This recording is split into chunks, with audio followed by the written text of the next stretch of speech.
So this morning I was watching the turkeys, and I was struck by how good they are at walking on top of the snow. They don't sink in. And I was thinking how we kind of tend to make fun of them around here sometimes, and how we humans think we're at the top of the heap when it comes to our abilities and our smarts.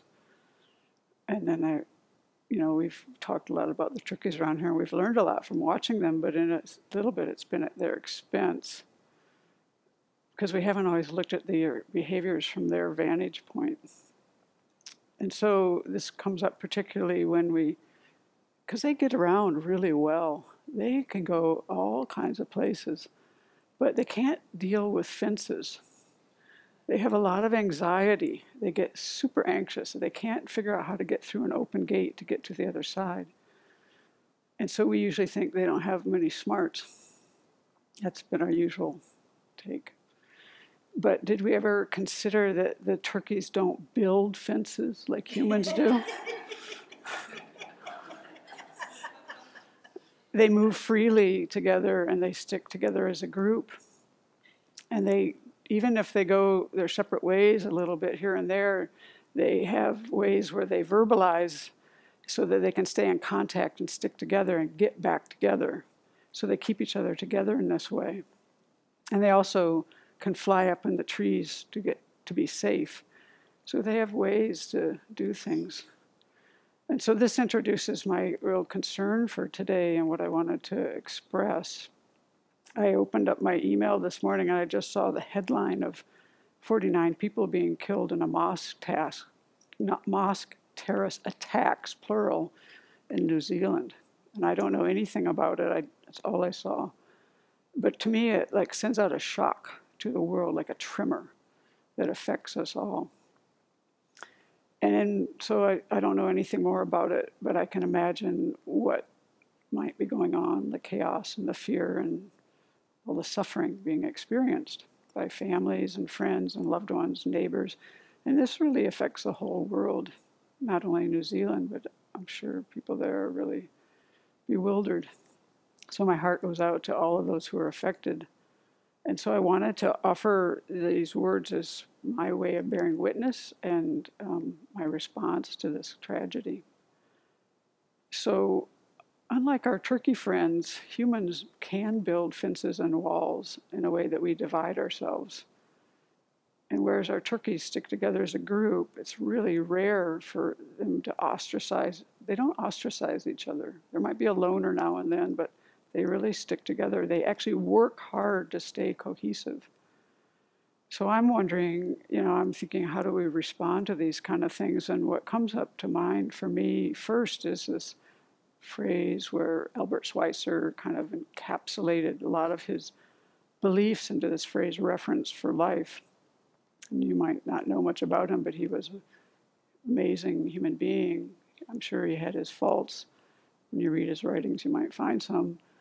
But he did a lot to help humanity, not just as a medical doctor in Africa, but also to try to work against atomic weapons in a big way. He was a big voice in that. He was known all over the world. He might be before your time, some people, but he was very well known, very respected, and he did something.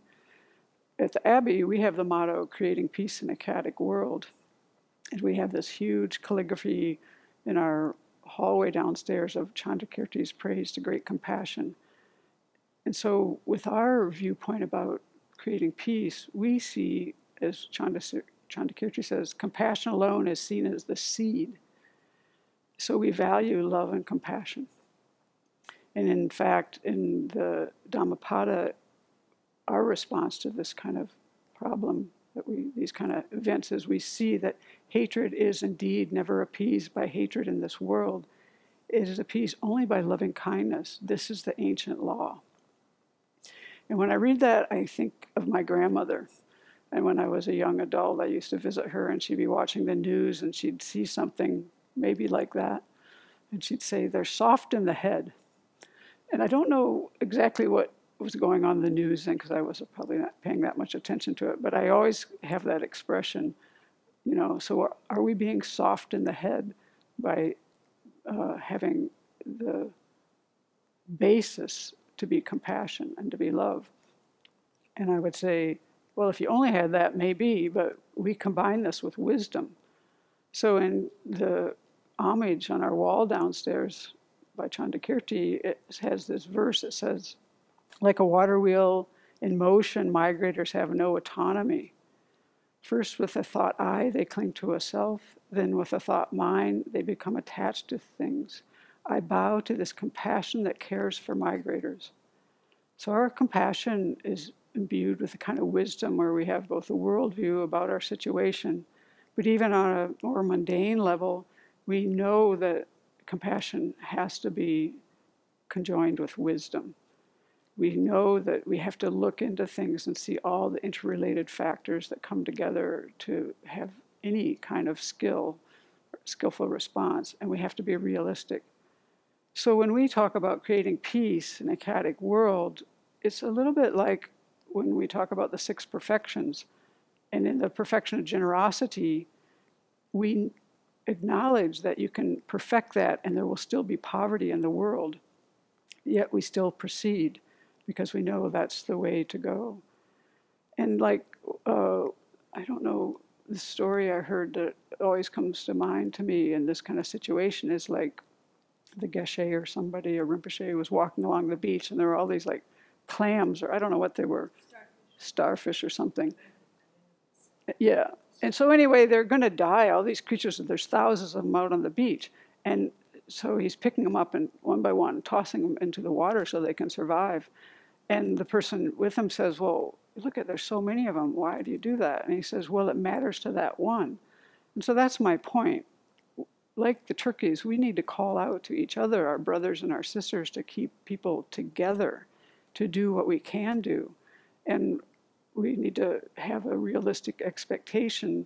We may help others directly or indirectly, knowingly or unknowingly, in a way that we could save someone from going down a path of violence. And this is why we have to keep our ethics together and our practice together and our worldview together, and as we look at what's happening in the world, and because we can make an impact on other people, and we can do it in a way that will help or to harm. And so if we can hold to our values and still be pragmatic, then I think we can do something that helps to respond in a way that will be of benefit in the long run. Knowing from our viewpoint that, you know, we can't save everyone, but we can do what we can do in the sphere that we can impact. And you never know where that travels to, because it's just some being that gets caught up in things that is creating misery for many people sometimes and themselves. But you might have an indirect relationship with someone, because we're not that far apart from each other. You know, they say we're 7 people removed from everyone in the world. So we have an impact on others, and we have to hold to our I would say, our integrity in this.